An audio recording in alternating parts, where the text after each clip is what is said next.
Welcome to Asia Pacific Defence Reporter, your go-to source for cutting-edge security insights in the region.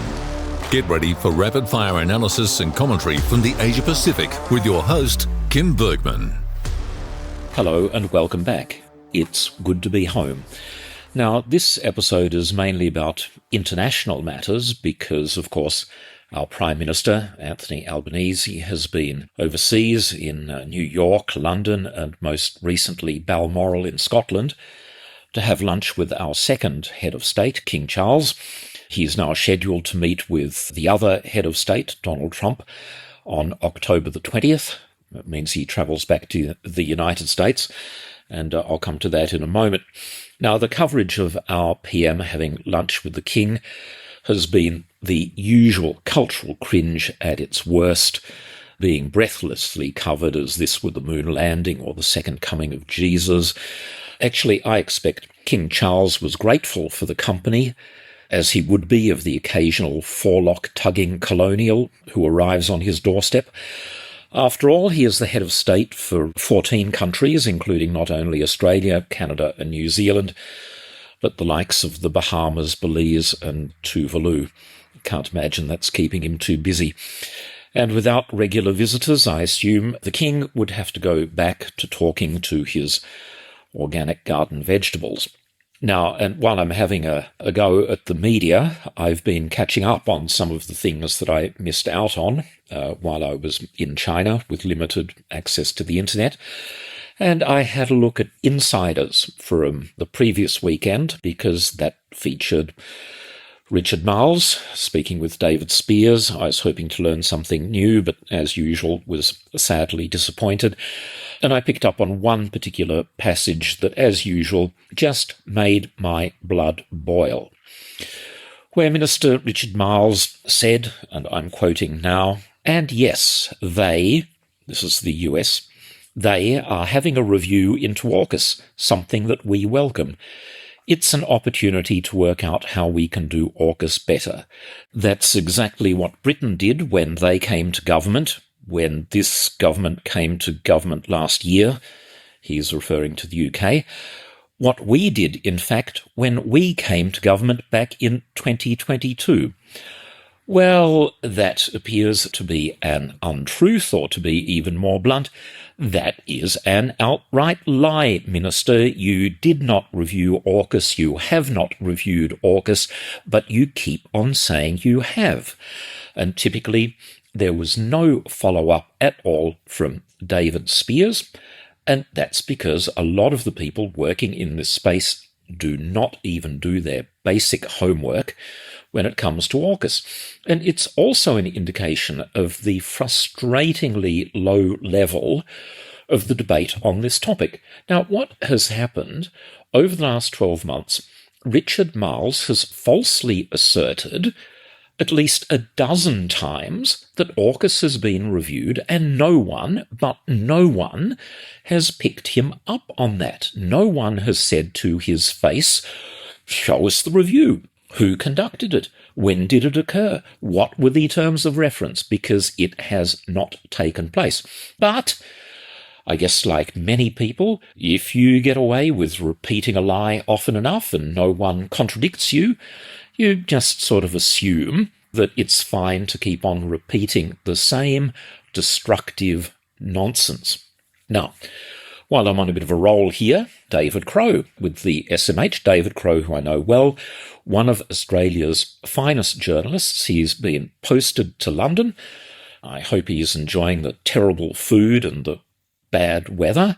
David, though, is not a specialist in defence. I'm sure he'd be happy to concede or accept that.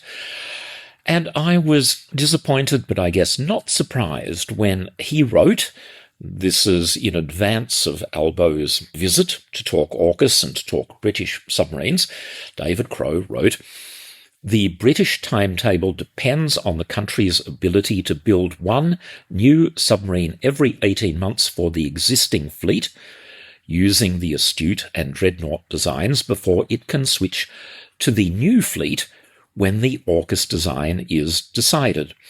Industry experts are worried that each astute submarine currently takes about 24 months to build. Well, no, David.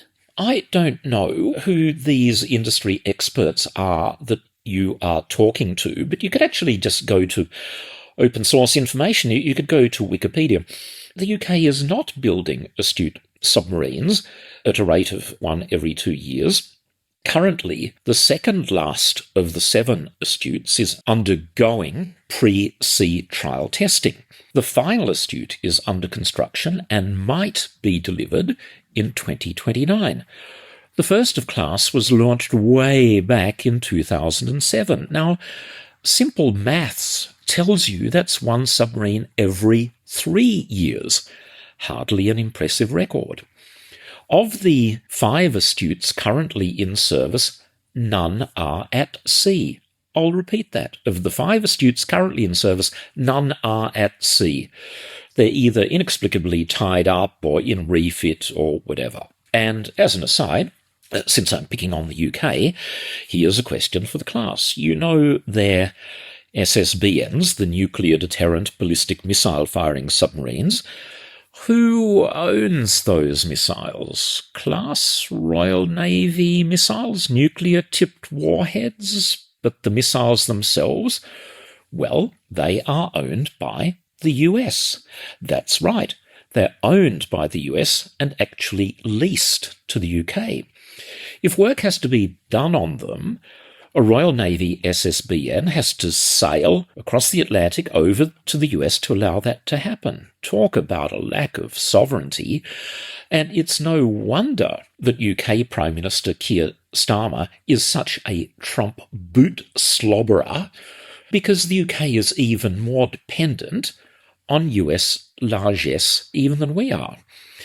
And I'll repeat another thing. The reporting about this visit to the UK is for Albo to, in quotes, shore up the AUKUS agreement. Well, nothing needs to be shored up, because it is Australia that is voluntarily giving, and I do mean giving, 5 billion, that's billion with a B, to the UK's struggling nuclear power sector with no refund clause.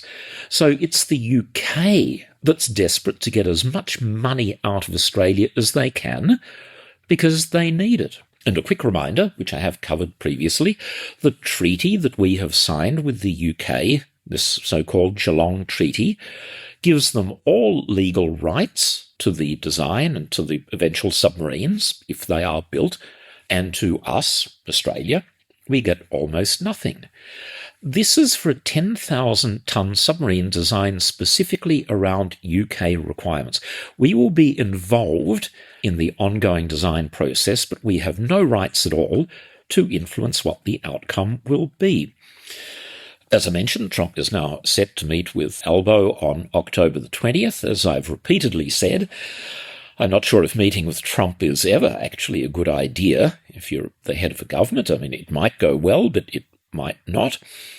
AUKUS commitments are just hot air, which seems to excite and distract all Australians, I should say most Australians, because the fundamental parts of the US legislation are legislation. This is for the sale of second-hand Virginia-class submarines to Australia. That US legislation is not affected by summits and political statements. And it says that a future president in 2031 or thereabouts has to certify to Congress that the sale to Australia of 2 second-hand Virginia-class submarines will not diminish the USN's own capabilities. Now, the legislation has not been changed. I suppose it would be possible for President Trump to preempt that 2031 decision point. He might say to Albo, okay, right now I authorize the sale to go ahead and you've got the deal in writing. Well, that would inject some certainty into it. But I'd be very surprised if we got anything other than hot air. The US, as you know, is reviewing AUKUS. The results of that review are expected soon. We don't know whether it's going to happen before the meeting with Albo. It might, but it might not. Anyway, the US again is a beneficiary of 5 billion Australian dollars, so of course they're not going to kill the thing off straight away.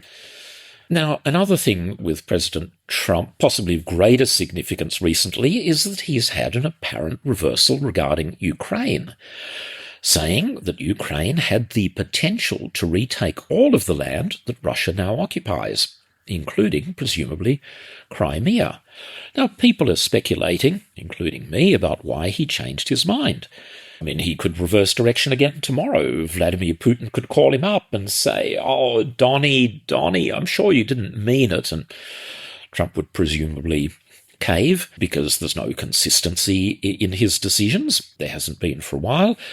Maybe it was because King Charles made a comment about protecting Ukraine during the official state dinner with Trump. Maybe that had an impact. A slightly more serious theory, and I've got to say one that I'm more attracted to, is that somehow the message has penetrated Donald Trump's brain that Ukraine is actually doing quite well. They are not in danger of being totally overwhelmed by Russia. In fact, they've been launching on the front line some minor but very successful counterattacks, and more importantly, through the use of long-range drones, they've been destroying a lot of Russia's oil infrastructure and doing serious damage to the Russian economy, with, I suspect, a lot more to come, because Ukraine is now manufacturing their own long-range cruise missiles, particularly this 3,000-kilometre beast, the Flamingo, with a 1,000-kilogram warhead. My guess is that Ukraine is stockpiling them, and they might unleash a barrage soon at a whole lot of Russian oil infrastructure, and we'll see what happens to them. Now, by the way, how much aid has Australia given to Ukraine in the past 12 months? Nothing. Absolutely nothing. And I think it's a disgrace, especially as about 80% of Australians want the government to contribute more, and everyone, including Prime Minister Albanese, keeps on talking about support for Ukraine. Well, rather than empty words, how about you do something about it and give Ukraine, it can just be cash. It doesn't have to be surplus weapons. Just give them cash. What else? Trump has also said it's okay for NATO countries to shoot down Russian jets. Okay. Shoot them down with what? The US seems to be flip-flopping and has very recently lost interest in selling Patriot missiles to Denmark. Maybe that's related to Trump wanting to acquire Greenland. And the proud Danes have been pushing back, so they're purchasing a European air defence missile system known as SAMP, T-S-A-M-P-T instead. What else? Trump at the United Nations, OMG. I mean, words almost completely fail me. It was an hour of insults and nonsense and non sequiturs. He claims to have forged peace on 2 continents during his first term. All untrue. He claims that under Biden, the 4 years of weakness, lawlessness, and radicalism have come to an end. He said our country was in deep trouble, but today, just 8 months into my administration, we are the hottest country anywhere in the world, and there is no other country even close. America is blessed with the strongest economy, false. The strongest borders, false. The strongest military, maybe. The strongest friendships, false. And the strongest spirit of any nation on the face of the earth. I doubt that's true either. Trump claimed that he'd reversed the economic calamity left by Biden, said Biden had attracted less than $1 trillion in investment while he had secured $17 trillion. That's a nonsense claim, by the way. He said, in my first term, I built the greatest economy in the history of the world. We had the best economy ever, and I'm doing the same thing again, but this time it's actually much bigger and even better. The numbers far surpass my record-setting first term. Enough. You get the picture. It's just nonsense. This is our security partner. We Australians had better be doing something about it. We had better be realigning ourselves, and I'm getting just 1 or 2 little hints that the sort of things that I've been talking about, such as let's have more detailed discussions with countries like South Korea about how we can work together, developing military technology. This is a work in progress, but I have a funny feeling that some of that is actually starting to happen. Now, with the visit to Xinjiang still fresh in mind, and as I said in the previous podcast, what I'm going to do is to record 2 special midweek episodes just on Xinjiang. So keep an eye open for those if you're interested, because that will have all of the content. I'm a bit pressed for time at the moment, but should be able to record something mid-October. But I'll just say this brief summary of Xinjiang. For any proper understanding of why China is like what it is today, you have to go back at least 200 years before the Opium Wars really accelerated how the joint was wrecked. And in that time, you had the Opium Wars, you had the Taiping Rebellion, you had the First Sino-Japanese War, you had the Boxer Rebellion, you had 1912 and the downfall of the emperors, you had a period of warlordism, then you had 1937 and the Japanese invasion, and all of the horrors that went with that. I'll elaborate further at some point. Even after 1949, the Communist Party of China wins, reunifies the country, with the exception of Taiwan. Again, we might come back to that.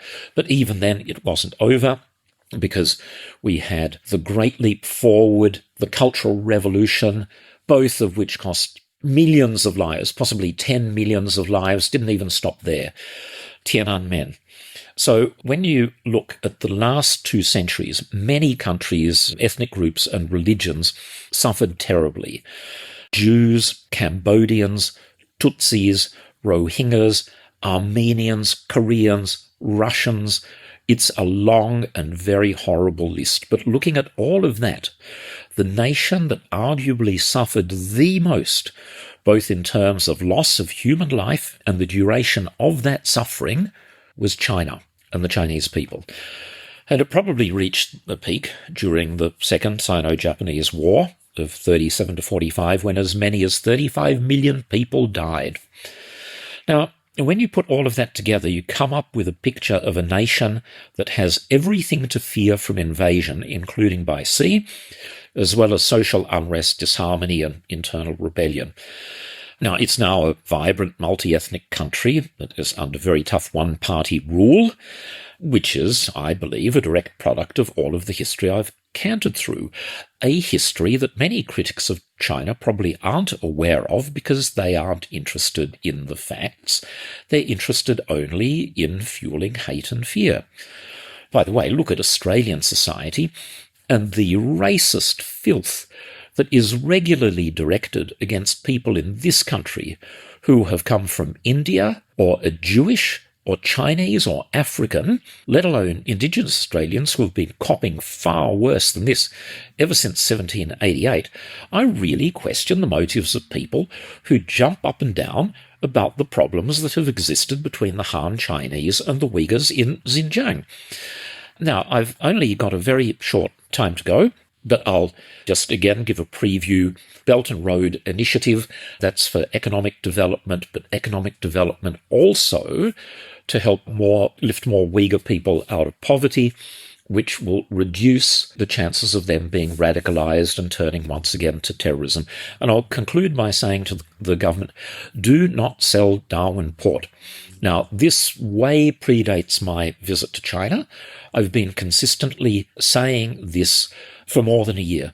I believe the only reason it's currently owned by a Chinese company called Landbridge, the only reason it is being sold, I think, is because a billionaire crony of Donald Trump wants to buy it. I have little doubt that a Trump insider has said to someone gullible like Richard Marles, "Oh, you have to sell Darwin."